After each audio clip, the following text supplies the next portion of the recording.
Colesterol e triglicerídeos altos. Você pegou o seu exame, viu que os valores estão acima da normalidade. E agora, o que é que você deve fazer? Então, nesse vídeo, eu vou falar sobre mudanças de estilo de vida e 3 tipos de alimentos que são inimigos da sua saúde, da sua dieta. Se você tem interesse no tema, segue o vídeo.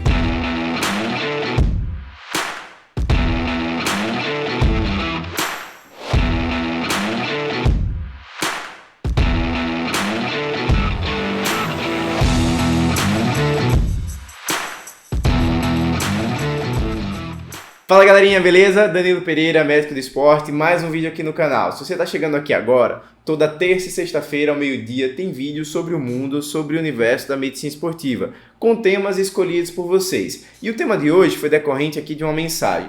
Danilo, recebi o diagnóstico de colesterol alto. O que fazer e quais alimentos eu tenho que evitar? Então vamos nessa, vamos entender basicamente como é que é esse processo aqui. Eu sempre gosto nos vídeos de colocar analogias. Então, o primeiro passo é, imagina que o seu corpo é uma casa. Na sua casa você tem uma caixa d'água. Caixa d'água é o seu coração, que vai bombeando água para os diversos cômodos ali da sua casa. Esses canos vão ser as nossas artérias, as nossas veias, que levam e trazem o sangue de volta ali para sua caixa d'água, para o seu coração. A nossa casa é uma casa ecologicamente sustentável, então a gente reaproveita esse sistema de distribuição de água. E qual é o papel do colesterol nesses canos? A gente tem basicamente 3 contextos aqui. A gente tem o LDL, que é considerado como um colesterol ruim. A gente tem o HDL, que é considerado como um colesterol bom. E a gente não pode esquecer desse terceiro ponto aqui, que são os triglicerídeos, que é como se fossem primos desses colesteróis. E que também vão sendo transportados ali dentro do sangue ao longo desses canos. Basicamente, o colesterol ruim, ele vai fazer o quê? Ele vai criar uma sujeirinha ali dentro do cano. E aí, se o seu cano está um pouco mais entupido, você vai ter dificuldade para que esse sangue seja bombeado com facilidade. Então você vai aumentar a resistência. Esse aumento de resistência aumenta os valores de pressão média, aumenta o risco de infarto, aumenta o risco de AVC. Então talvez tendenciado aqui para vocês já tenham começado a entender por que a gente tem que ter uns valores de colesterol um pouco mais para baixo, principalmente desse LDL. O HDL, ele vai exercer um papel positivo desse colesterol. É como se fosse aquele funcionário que vai desentupir esse cano. Então, a gente tem que analisar o equilíbrio entre o colesterol ruim e o colesterol bom. Isso aqui tem que estar tendenciando um pouquinho mais para baixo, esse aqui um pouco mais para cima.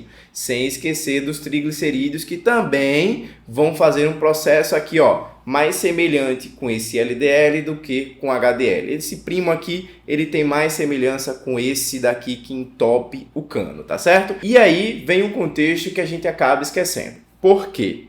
Pacientes de consultório que têm um perfil de vida extremamente saudável, um bom hábito alimentar e mesmo assim fazem os exames da parte do colesterol e vem um colesterol ruim um pouco mais para cima. Como explicar, como justificar isso? O perfil de colesterol, o HDL e o LDL, eles são muito mais genéticos do que adquiridos. Diferente do perfil do triglicerídeo, que é mais adquirido de hábitos de vida do que do contexto genético. Vamos lá, eu tenho um paciente que tem bons hábitos alimentares, que tem um bom hábito de exercício, faz o seu exame de colesterol e veio lá. LDL alto, um HDL mais ou menos e um triglicerídeos lá baixinho, 50, 60. Com isso aqui, eu consigo afirmar que esse paciente vai demandar de uma terapia medicamentosa, não só mudanças de estilo de vida, porque ele já faz. A genética dele não contribui para todo aquele contexto de sujeira no cano e limpeza desse cano. A questão genética desse paciente dificulta esse processo, então a gente demanda dessa terapia para auxiliar o seu tratamento. Diferente do segundo caso, por exemplo, que eu tenho um paciente que tem um LDL mais alto, um HDL um pouco mais baixo e esse triglicerídeo lá estourado, aumentado, que a gente acaba esquecendo de olhar para esse primo aqui, só que a gente não pode esquecer dele, que ele tem relação também com desfechos de infarto, de AVC, de resistência de insulina, que pode gerar uma consequência, né, de desenvolver o diabetes tipo 2. Então a gente não pode esquecer desse triglicerídeo aqui, pessoal. E aí, quando a gente olha, eu consigo, nesse contexto aqui, afirmar sim que esse colesterol elevado, que esse triglicerídeo alto, que esse HDL mais baixo, é por conta de sedentarismo, maus hábitos, né, da parte alimentar. E aí vamos destrinchar para quais tipos de alimento, para o que fazer para a gente melhorar esse cenário e deixar um pouco mais próximo esse cenário 2 desse cenário 1 aqui. A prática regular de exercício físico, ela tende a aumentar o HDL. Um aumento, infelizmente, muito baixo, de 5 a 10%. Medicações. Não tem remédio eficaz para aumentar o HDL. É mais você torcer para que sua genética seja favorável, seja positiva. O exercício físico, tanto da parte aeróbica quanto a parte resistida, tem um percentual ali de reduzir esse LDL de 10 a 15%. Então, mais um benefício para a gente adicionar aquelas terapias da parte medicamentosa com a mudança de hábitos, com a mudança deste estilo de vida, tá certo? E aí vem o triglicerídeo, que é o grande ponto que a gente consegue reduzir 50%, 70% a partir de uma prática regular de exercício, com um grande ponto que triglicerídeo aumenta a partir de 3 tipos de alimentos, que foi aquilo que eu comecei a falar no vídeo. Quais alimentos, Danilo? Então vamos lá. Primeiro deles, frituras. Então aqueles alimentos que você está colocando, bebendo, assim, empurrando assim dentro do óleo, né, a batata frita, aquilo ali começa a acumular gorduras saturadas. Existem alguns embutidos também com frituras que você tem um percentual, uma concentração de gorduras trans mais aumentadas. Isso vai atrapalhar o seu mecanismo de limpeza e vai aumentar a quantidade de sujeira ali na sua artéria. Então, como é que a gente consegue evitar? Você deixando esses alimentos um pouco mais secos, né? Mais in natura. Então, dê preferência aos alimentos grelhados, aos alimentos menos processados, a alimentos que venham em pacote. Você tira um pouquinho, joga de lado e bota mais alimentos in natura, né? Mais próximos do que você encontra na natureza.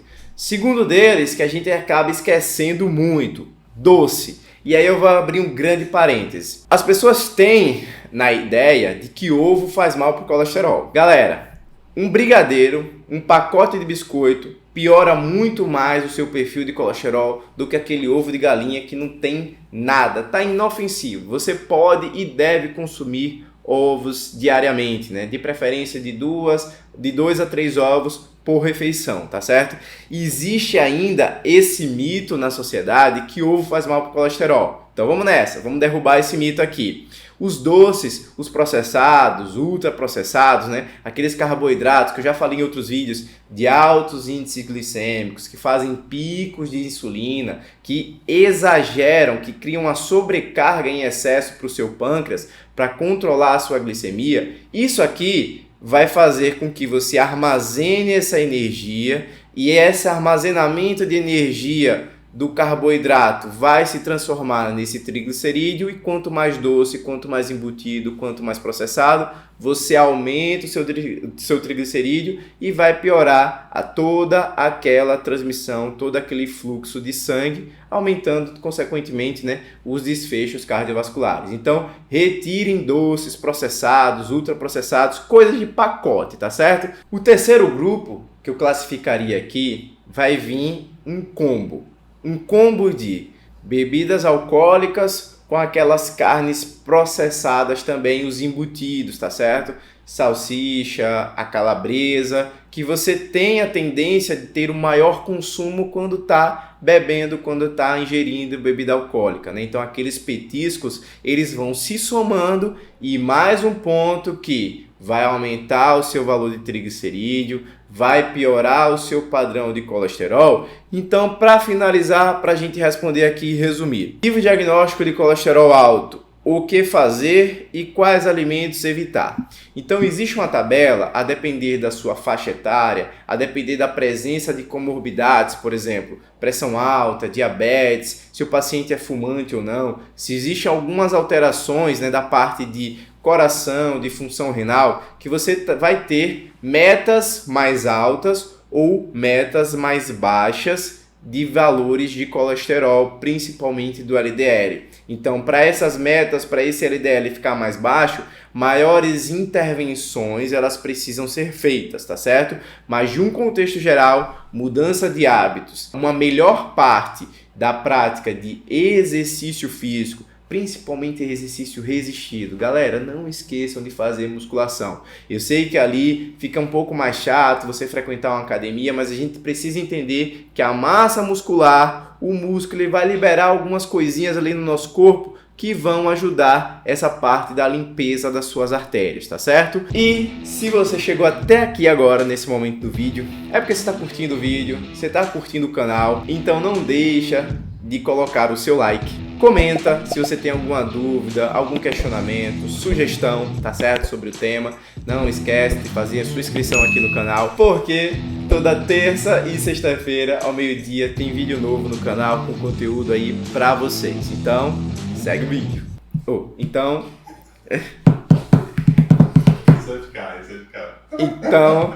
vamos pro próximo.